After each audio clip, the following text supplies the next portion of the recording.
Joining us now are brothers from another mother, also turning the corner of 2 years of their new show in their new space. It is from Czech Television, Donnie and Dhali, weekdays 10 to 12. We not only have Canucks insider Rick Dhaliwal, whom we normally have on Fridays, but the legend himself, Don Taylor. Gentlemen, welcome and happy anniversary. Well, right back at you. Happy anniversary. Year 2. We're going into year 3. Going into year 3, boys. Year 3. Do you want us to edit out all the off-air F-bombs that we were rolling on there, Dhaliwal? Hey, by the way, I come on here every Friday. Taylor comes on, and both of you go, well, hi, Don, first. What the fuck is that? It's called respect. What the hell was that? Don, you should have seen a couple months back when Blake cursed, or maybe I cursed on the show, and Rick's eyes like, wait a second, you can swear on this show? Can't swear on ours, I'll tell you that much. We'll get it all out of your system here. Yeah, all out of your system here. That's awesome, by the way, guys. Yeah, I forgot that. You can swear. Yeah. So, Don, feel free. Like, I'm sure there's thousands of British Columbians who have been wondering over the years. What does it sound like? If Don Taylor slips up and says the F word or the S word on here. You want to hear him swear is when he misses his par putt. Guys, 2 years in the books. Yeah. Is it everything you thought it would be? Go ahead, Don. Working with Rick or at Czech? Everything. Just 2 years. Okay. Being on your own, not being a part of a big cog in the machine, all that. Well, I go on, and so does Rick, about having worked up north at small stations when I started my career, and working at Czech really reminds me of that, and I like it. And it was like that at CKVU, and it was like that at 1040 for when I first got there as well. I just like the community feel of it all. I like the local feel of it all. Is it a large corporation that cuts a big paycheck? Not necessarily, but in terms of freedom and leaving us alone, it's been more than I expected. It's been great.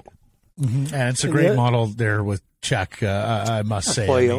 Exactly. I mean, you talk about, community coverage by the community for the community, and Czech is doing just that. My hat is off to them.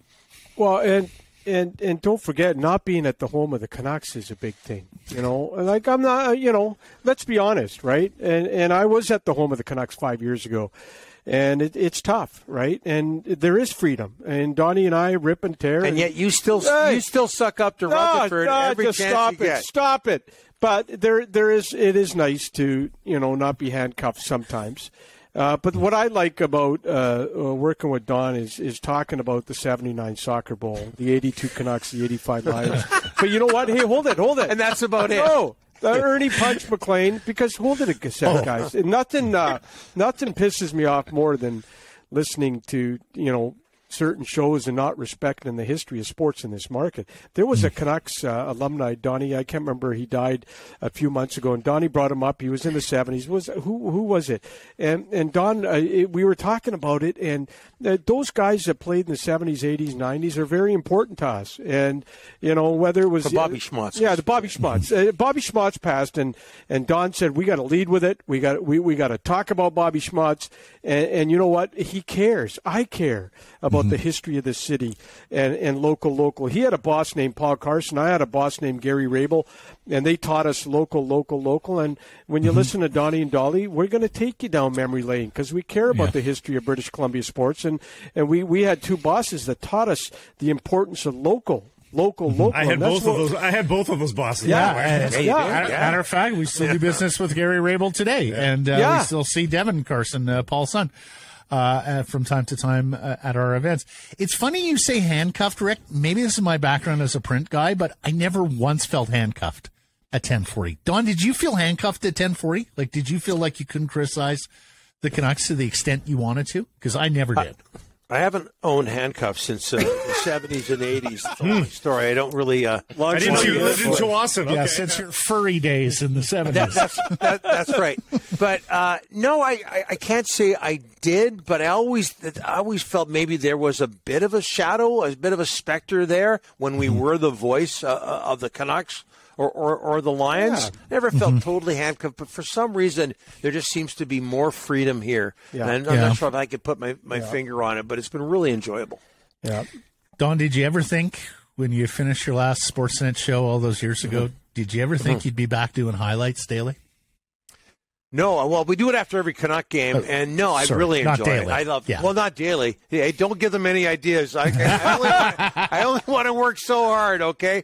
No, but I as I'm doing them, I realize how much I miss it. And Blake, you know this, having done a whole lot of TV yourself. It's really fun. You get into a nice rhythm, and I don't know. There's something about it I really enjoy. So no, I thought those days were over. I'm glad I've got that opportunity again. And it gives Rick a nice, respite on the show that he can sit there and deal with the phone and not have to pay attention to the conversation. That's two agents right there. You have to remember when 1040 went down, we were all just scrambling, texting and calling each other. And Don called me out of the blue one day and said, "Hey, listen, Czech called." And they were smart enough to know who to call first, Don, the TV legend. And so they called, and he called me, and I said, "Czech? Like, I haven't watched Czech in years, guys. I got to be honest with you. I don't even watch.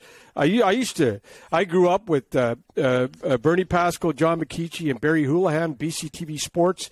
That was my big one.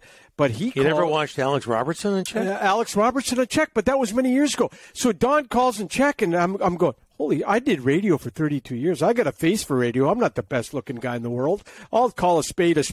And then he calls. But for me and Ryan Henderson, who have radio backgrounds, we came into this, and we were just like, what the heck is going on television? I was scared. I've never been so scared in my life, but it was Don who, in the early months, who said, look, this is how you do TV. It was a big thing for me. It's way easier than radio. No, it's not. Radio's easy because you're hiding in a room. Nobody's looking at you. Make a mistake. You can make a face. You can do anything you want. You can't do that on TV. It's hard. Dolly, I love radio. That hair needed to be on television. Yes. It absolutely needed to be on television. No. That hair but gel anyways, needed to be on television. You're clearly not talking about me, and you're talking about Rick right now. And speaking of gel, Taylor, these headsets. These headsets were from Flintstones in 1955. Really? I don't like these headsets, and I keep telling Taylor, let's get rid of the headsets, and he says, no, we're not getting rid of the headsets. I want that. What's the wire with the wire? Lav. Yeah. I want the wire. I could show off my hairdo. And the gel. What the hell are you talking about right now? I don't like these headsets, and Taylor's he won't let me get rid of the headsets. It makes me look less bald. Gents, when we brought you on, it wasn't to litigate the Donnie and Dhali differences on. Now, if you guys sound like you've worked together for a long time, it's because you actually have. This is not the first go around. If people forget, we actually had Dan Russell on our Friday show. And he was talking about where his tenures were, and he said, "Oh no, we had a little bit of a hiccup there at NW when they brought in Donnie and Dhali, of course. Yeah. Different incarnation. Remind us what that looked like." Well, that was the year 2000, and it was called the Late Night Sports Grill, and Rick was my producer, but of course you went on the air. You were there for 2 months, and then you left for. I got a good story on that, boys. He was lying, but it was at CKNW, and Blake, you know what it's like. It was CKNW, and Rick and Matt. CKNW is massive at the time, and I grew up with it. My mom and dad listened to it. It was like, I'm going there. I just started working at the page. I thought you were trying to avoid me. I thought I had, polluted the page so much. I didn't want to say that. I didn't want to say that, but it played a big part in my decision. It didn't last all that long. I think I was there for a year. You were gone before I was. It didn't last because this guy left to go to Sportsnet. No, you left before I did. And please look at. Let me check out the history there, guys. So I left for Sportsnet. I got a good offer. So. Let me tell the true story. So I get a call from Taylor. He was at Sports Page. I was at CKWS at the time. And he says, I'm going over to replace Russell. You want to be the producer? And I said, hey, sure. CKNW had to rob 4 banks in Switzerland to pay Taylor. That's how big the salary was for him to leave Sports Page. Think about that for a second. Yeah. And then he bolts and he leaves in 9 months to Sportsnet, leaves me standing there. It was unbelievable. Not true. And by the way, at that time, guys, CKNW was the powerhouse. Neil McRae, Dan Russell, before Taylor took over from him, Brooke Ward, Lee Powell, J. Paul McConnell. Ron Barnett. Hey, back in those days, it was really hard to get into CKNW because you know what? There was a standard. There was a standard in this city to get on AM radio to read sports, and NW had the highest standard. It was really hard. Nowadays, it's shoestring budgets everywhere. It's not as hard. But I'll just say this. It was hard, and they identified Don as a guy that was a big move in the market. That was a big move to replace Dan Russell, and I'll never forget that. Even though it was short. I remember Don workshopping names for the radio show in the sports page room, and he was so pleased as punch when he stumbled upon the Sports Grill. He thought he had reinvented the wheel late night with Sports Grill. Yeah, no, it was called the Late Night Sports Grill. Yeah. And Taylor came up with it, and because of that name, the show lasted 9 months.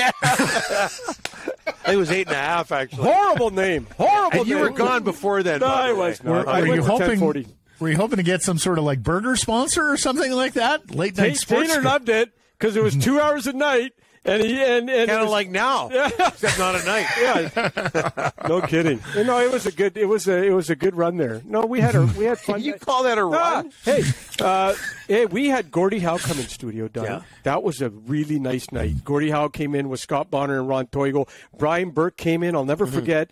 He brought in a 6-pack, and Donnie and I and Brian having some beers at midnight after. We had some fun times right before the show was.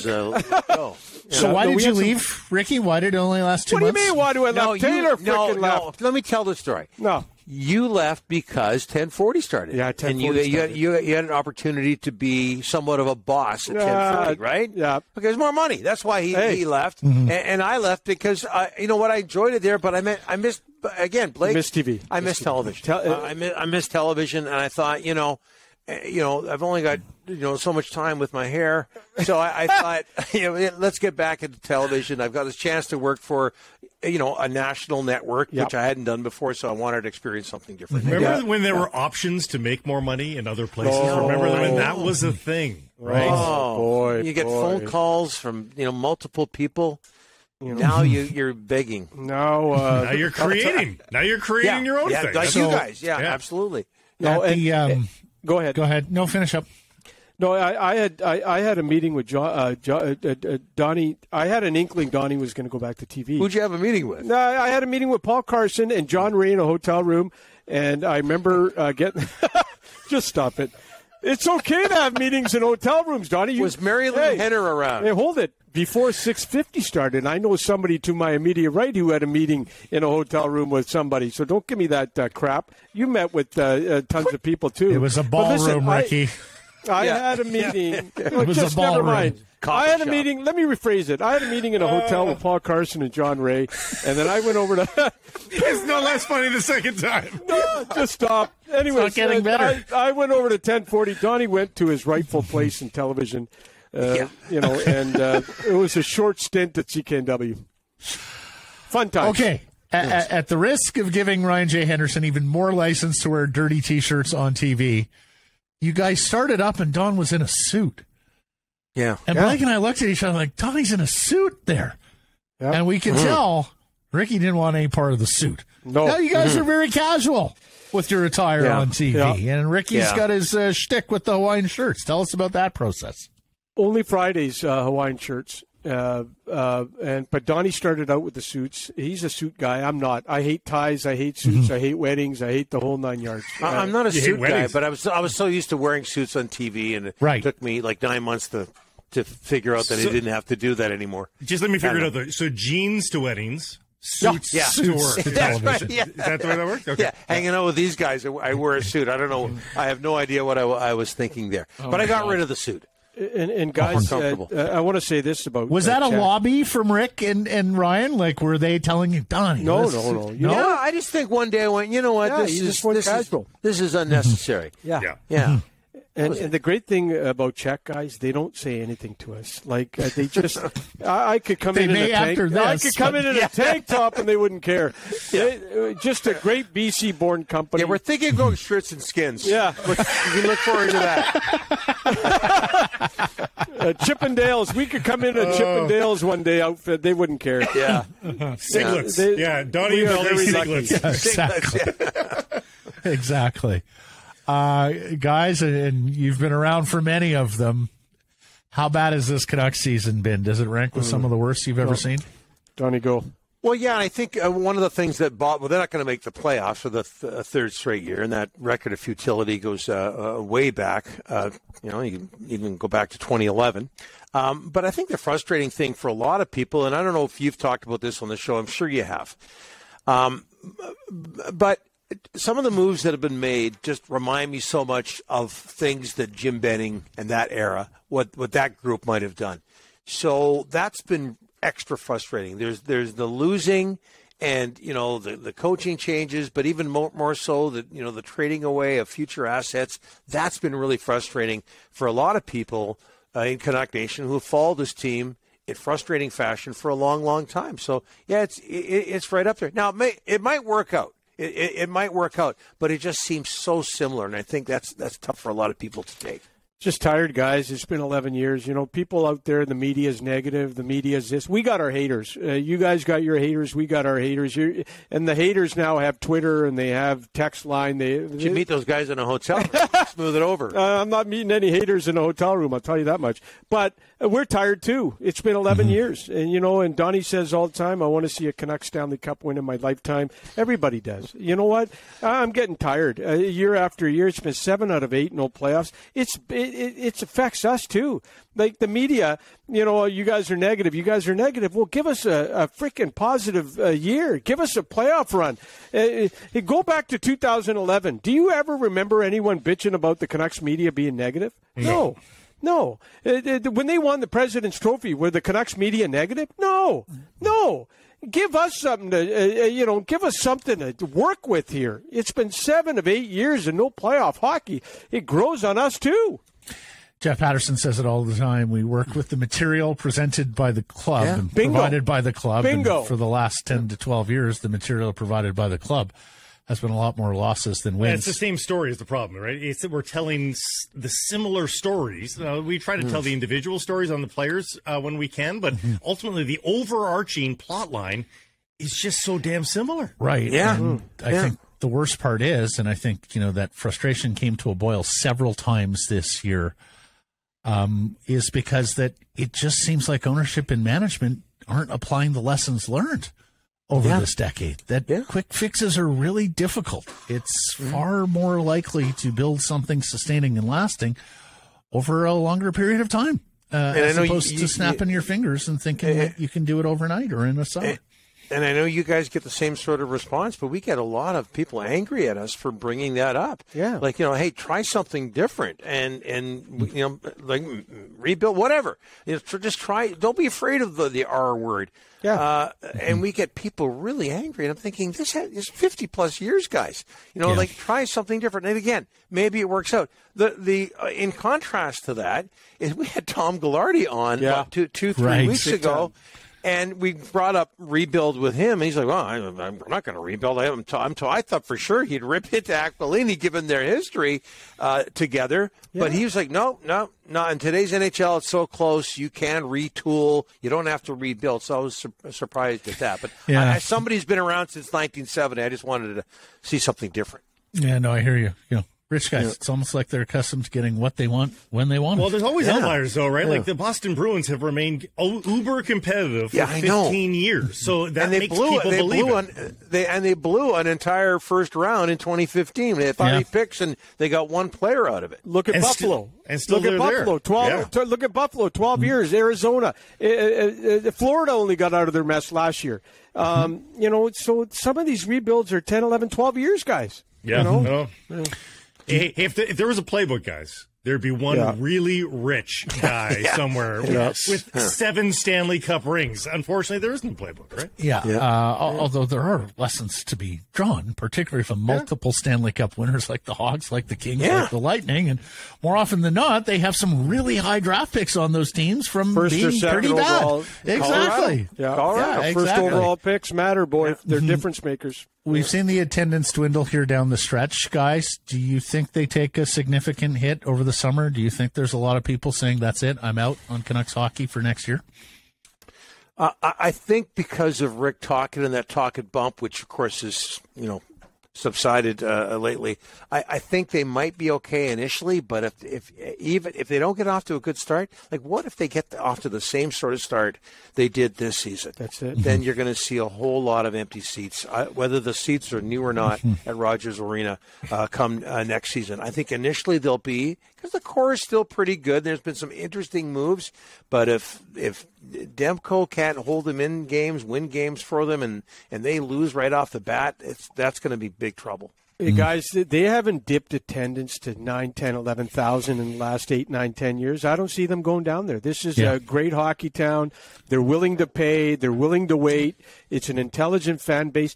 Donnie and I were there in the 80s, 9,000. SCA era, too. Yeah, Quebec City, I remember being at the Coliseum with up in the upper deck, 8,000, 9,000 people. It's never going to get back to that. The Canucks are still the number one brand. They're still the number one team, and there's still going to be people that are going to go and pay and watch, and I don't see attendance dipping. Yeah, I can remember my early days at 1040, Don. I used the unfortunate sentence that I thought their attendance was Teflon, which our friend Farhan Lalji never lets me forget. And then they burned through like an 8 to 10,000 person waiting list. But I think what we've seen in the last decade is there's enough hockey fans and there's enough money. And there's enough money in this community that's going to underpin a baseline attendance that isn't going to get embarrassing like the old days. Even if they may not get back to 10,000 on a season ticket wait list, although who knows? There could be a renaissance there.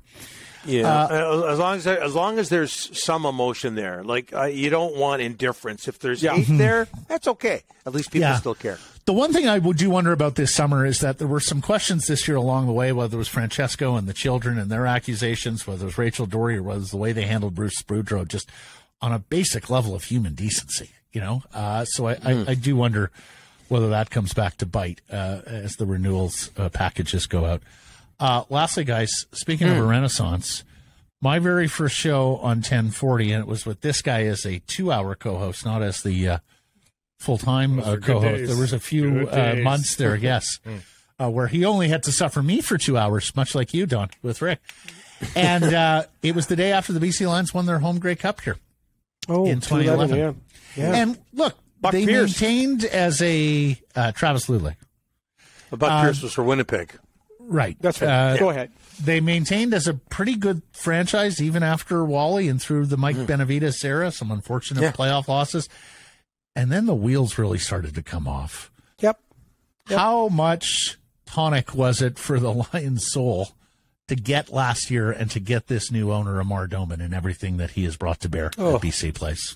Well, I love that he just knows the community so well, and the things he's done. Some of them would be considered little. Like he knows, as a football fan, as a Lions fan, as somebody who grew up around here, that people like those gunmetal gray jerseys. He brings them back. The buses in from Vancouver Island and from the Fraser Valley and from the Okanagan for games, the 4 o'clock starts. He's listening to people. The presentation before games and the party atmosphere. He's listening to people. Now, having said all of that, the Nathan Rourke thing, did that happen? I'm not really sure. It was just so quick. It would have been just so wonderful. I don't know if it had been wonderful for Nathan, but it would have been wonderful for football in this province, which of course took a hit this week, if Nathan had managed to stay around. But at least there is. If you can't sell wins, what do you got to sell? You got to sell, and they did some winning last year. Yep. But they got to sell hope, and they've got that with this owner. And you know what else, guys? They went from David Bailey, who was a really good owner, and David obviously had health issues, and then they went over to this guy, and he's been great. And, Donnie and I are big BC Lions fans. We went to Empire in the 80s and sat in the cold on the the wooden 2x4s. Henderson, he wouldn't like it because he likes all his seats to be like airplane seats. We went to Empire. And, that 85 Lions team, Nick Hebler is my favorite BC Lion of all time. Pasaglia, DeWalt Fernandez, Jim Sandusky. The list goes on and on and on. And to see the Lions being revived by this guy, it's really, really good. It's going to take time. It's not going to happen overnight. When you talk about that Grey Cup in 2011, the Lions season ticket base was over 20,000. It's nowhere near 20,000, folks. But what thing they're doing, bit by bit, piece by piece, they're rebuilding it, and maybe someday they get back to 20,000 season. Who are you hoping for? Who are you hoping for the concert? Donnie's probably REO Speedwagon. Ricky, who just you can't for? fight that feeling anymore. What concert are you talking about? Before the first game. First game. Yeah. Like One Republic last year. No, You called them One Direction. No, you bring in the Rod Stewart or something like that. I don't know. Rod Stewart. Yeah. Yeah, some from the 80s. Rod Stewart. What's wrong with Rod Stewart? I love Rod Stewart. Some guys have all the luck is a great song. I'm sure his manager would definitely answer that call. Yeah. Loverboy, Bryan Adams. How about a Canadian Platinum Blonde? Something like that. I don't mind it. Platinum Blonde. Wow. Platinum Blonde. Get all the kids in. Get all the kids in. Like get the kids in. Chilliwack. Anything Canadian. Tom Cochrane. It's all good. Ricky, I got great news for you, buddy. What? Saturday, August 12th, Rogers Arena. Yeah. Rod Stewart. He's coming. I'm With going. Cheap Trick. I'm going. Yeah. I'm going. You just saw John Cougar. Hey. Or John Mellencamp, sorry. I just saw John Cougar a couple of weeks ago. He was great. Rod Stewart, book it. Ryan, get the tickets. Let's go. Some guys have all the luck. Great song. Rod Stewart. Hot Legs. Oh, It's your theme song, Ricky. For landing with Ryan and Don. Yeah. Rod Stewart. Hey, Rod Stewart's kid, and Donnie knows this, played for the Spokane Chiefs. Yeah, he did. That's right. Yeah, Liam, and I think right? Liam. That's right. Mm-hmm. And him his mother and was Rachel Hunter? the model. The model. Rachel Right. Hunter. And she ended up with a hockey player, didn't she? Ron Greshner? No, the Cranbrook guy, the LA Kings guy. Ron Greshner's Carol Alt was Ron Greshner. Oh, there it is. Yeah. Carol Alt was Greshner. Ron and, Duguay? and then she was Alexei. Yeah, well, to this day, I believe she's Alexei Yashin. That was a good way to finish. That was a good way to finish. Strong finish. Very. Models who went out with hocky players. Who did Ron Duguay go out with? He had a hot wife too. Who did he go out with? He looks spectacular. Have you seen him recently? He's very well. But isn't he going out with Sarah Palin? Yeah, he is. Yeah. Really? Yeah. Yeah. And that's been a year in the makings. Look it up. There's a show for you. There's your content right there. Kidding. Ron Duguay was so good. He had the hair flow the whole 9 yards. Yeah. It was Sean Avery and then Jared Stoll for Rachel Hunter. Jared Stoll. I told you. I knew that. Jared Stoll, L.A. I said Cranbrook. Yep. Yeah. Then Jared Stoll is married now to Erin Andrews. That's right. That's right. And I think she had something going with the Red Wings and Leafs. Yeah. And Blues. Jared Stoll was just in Vancouver. No laughter on that one? Come on. Come on, wake up. There was a look. Don't worry. We got a look out of it. On that chauvinistic note, yes. Don, Rick, congratulations on 2 years. We feel kinship with you. I'll always have. And thanks for the time here today. Hope you had a great Easter weekend. And to you guys, too. Congrats, guys. Don and I and Ryan talk about you guys a lot. And as we move into this really tough times in our industry, we're trying to survive. We're trying to work hard every day. We're trying to be local. And you guys are doing the exact same. And we appreciate what you guys are doing as well. Oh, thanks. Cheers, boys. Congrats, guys. Yeah. Very, very kind words, Rick. Thanks.